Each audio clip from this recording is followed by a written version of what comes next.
লবণ দিয়ে দিচ্ছি, দিয়ে ভালোভাবে একটু নেড়ে নেব। কারণ লবণ দেওয়ার পর একটু নেড়ে চাপা দিয়ে দিলে তাড়াতাড়ি জল বেরিয়ে যায়, আর তেমন একটা জলও দিতে লাগবে না।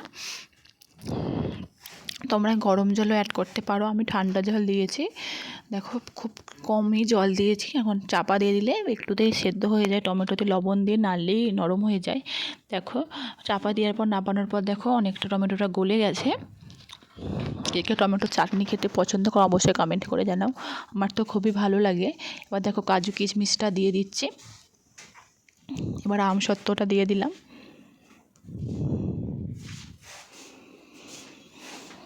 সঙ্গে একটু লেবুও দিয়েছি। তোমরা লেবু অবশ্যই দেবে, কেউ একটু আদা কুচিও দিতে পারো বা আদা গ্রেট করে দিতে পারো। আমি আদা দিইনি, একটু টকের জন্য একটু লেবু দিয়ে দিচ্ছি, দিয়ে চিনি দিয়ে ভালোভাবে নেড়ে নিচ্ছি। আর অবশ্যই নামানোর আগে একটু এলাচ দিয়ে দেবে।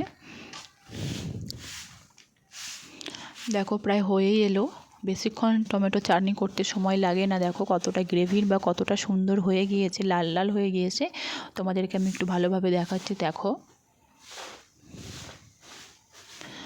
ভালোভাবে দেখো কত সুন্দরটা লাল লাল হয়ে গেছে কতটা।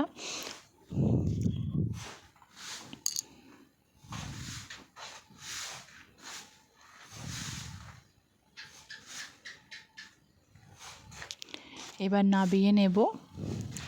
দেখো নাবিয়ে নিয়েছি, কেমন লাগছে অবশ্যই কমেন্ট করে তোমরা জানাও। Thanks for watching, by.